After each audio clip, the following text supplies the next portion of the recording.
The FNAF movie finally seems to be in motion, and thank goodness, because I feel like I've been waiting for this project to just get off the ground for, well, honestly, it feels like my whole life. Welcome back, my fellow gamers. It is I, Amanda, here to count down with you the top 10 scary FNAF locations we want to see in the FNAF movie. What do you think is the scariest location you've ever encountered in a game, and why did it scare you? Number 10. Freddy Fazbear's Mega Pizzaplex. Mega Pizzaplex. If there is anywhere that I want to go, it's there. In person or in the film. Or in the films, if there are more. I hope there are more. Why is the Mega Pizzaplex awesome? It's massive, it's neon, there'd be so much to see and do, and there is something to fear pretty much around every corner there. Which is what makes it so terrifying while also being so wondrous at the same time. Now, do I think this location will appear in the first film? Honestly, no, probably not. But can I dream that it will? Do I want it to appear? Most certainly I can, and I do, and no one can stop me. I feel like the Pizzaplex is also featured in basically the game that has the most clearly defined plot, which, I mean, yeah, there's still much to be desired there, but at the same time Security Breach had a more clearly defined narrative and journey than any of the other games in terms of having a protagonist who had a clear name and a clearly defined purpose, that we understood both those things. We didn't have to be like, who is this? Why are they here? What are they doing? What's the real meaning? Sure, Gregory's backstory is a bit of a mystery and nonsensical at this point, but hey, we knew what we were objectively doing and why we were doing it. At least that part mostly made sense. And friends, before I move on to our next spot on this list, if you love what we do here at Top 10 Gaming, and if you love FNAF, guess what? We have tons of FNAF content for you. We have playlists, you can click them, you can learn more about FNAF, and look at the old theories that we had that were right and wrong. We have both of them. Number 9. Roxy's Raceway. Roxy's Raceway is definitely a place I'd like to visit. I personally think it is one of the most terrifying locations in all of the games. But definitely in terms of Security Breach. I think it's just because of that disturbing encounter that we have with Roxy and the fact that you kind of like need to remove her head in order to continue on your journey to upgrading Freddy, because you need her eyes. I don't know. I just think Roxy is one of the scariest animatronics from the Mega Pizzaplex. Well, maybe after Monty. The two could really be tied when you think about it, for me.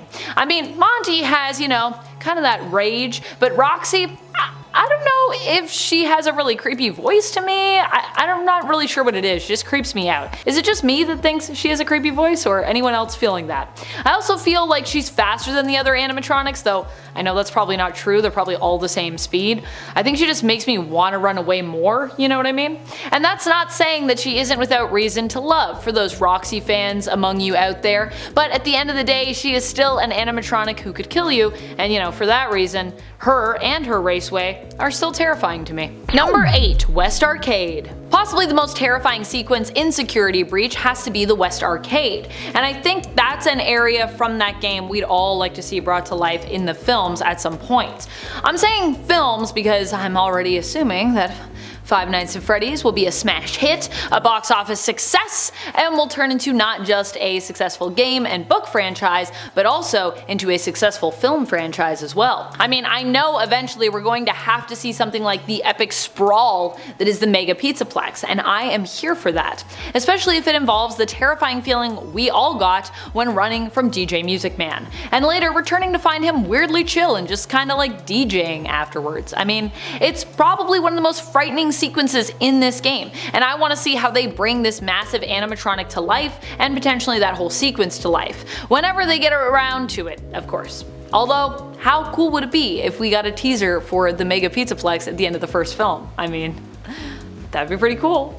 We'd kind of be jumping ahead of ourselves, but I'd be fine with it. Also, who says the plot of, you know, the movies has to match the plot of the games? It doesn't have to be the same order or anything. Number 7. Freddy Fazbear's Pizza. This is the main location featured in the first Five Nights at Freddy's games, and also the one that I think many of us are expecting to see in the movies. Honestly, it would make sense. The first game started with this location, so you would think that the first movie would follow suit. Just seems like a logical place to start, you know, at the beginning. Although as we later learned, this isn't quite the beginning of the FNAF story, since prior incidents which are explored in games that were released after after the first one explained more of how Freddy's came to be and the origin story of the location and somewhat of its creators, William Afton and Henry Emily.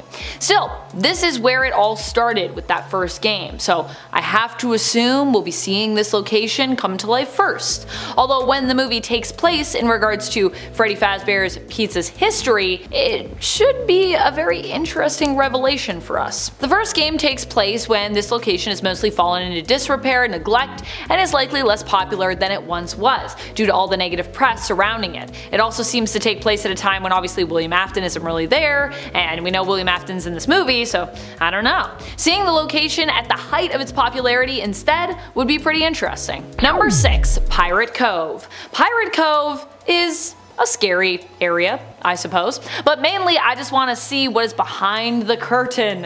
Have we ever seen that? I don't think we've ever seen that. If we've ever seen that somewhere, let me know, because I want to see that. Also, Foxy is there, so you know I want Pirate Cove to be in the film because it means we'll likely get to see one of my all-time favorite animatronics, classic Foxy.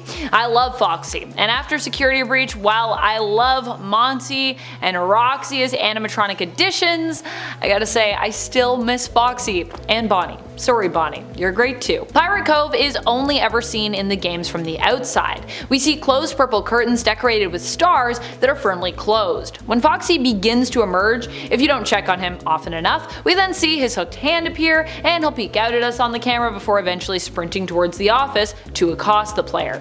Or as many once theorized, to check on you and give you a big hug, because Foxy for a while was believed to be the only nice animatronic really that we had. Of course, that was all debunked, but us Foxy fans can still dream of one day befriending this pirate fox. Number 5. Backstage. Backstage is one of the creepiest areas in that first game for me. It's an area where the animatronics and animatronic parts are held. If the animatronics break down during the day, this is one of the areas where employees could come to sort of fix them up. In fact, the door to the room even reads employees only.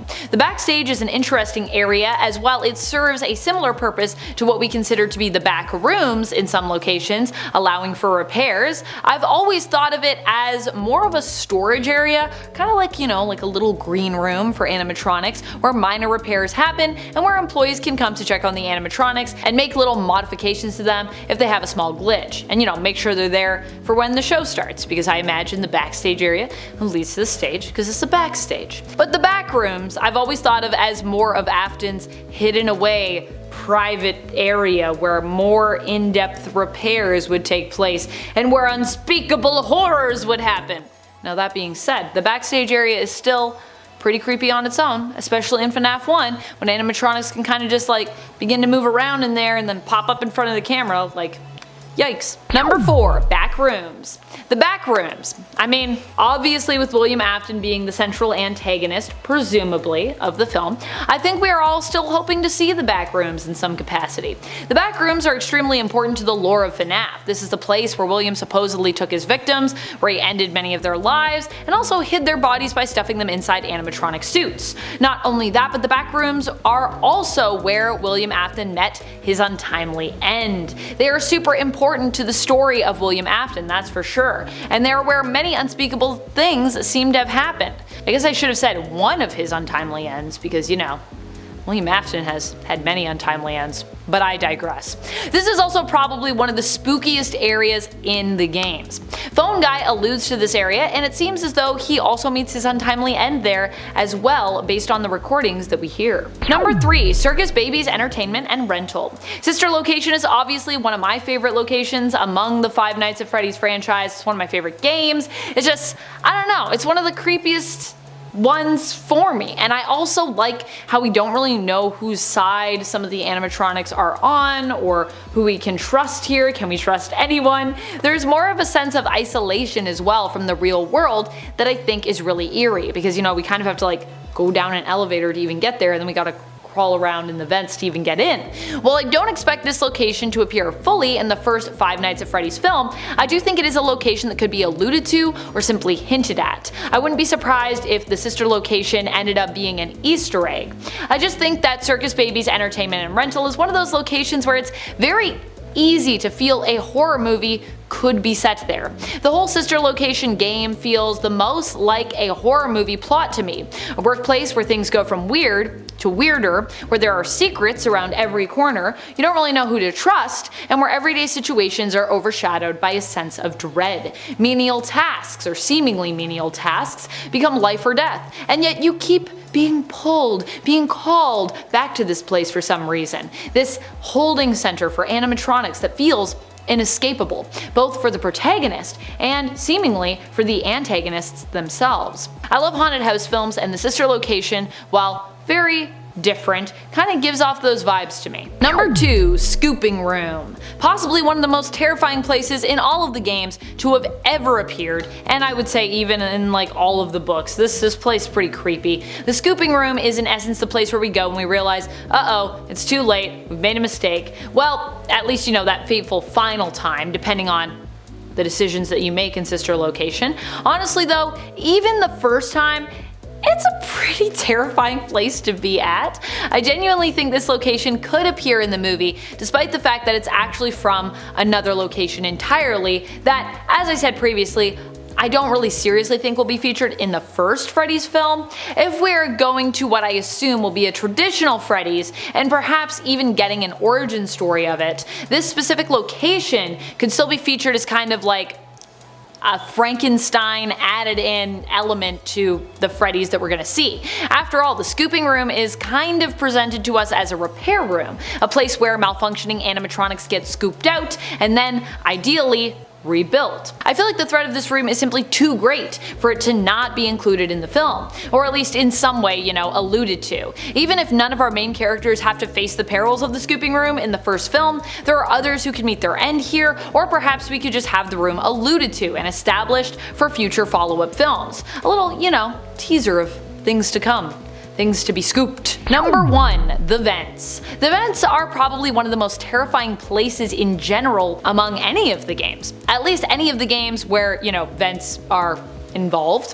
Whether that means you get to crawl through them or they simply are used by animatronics who are attempting to get to you.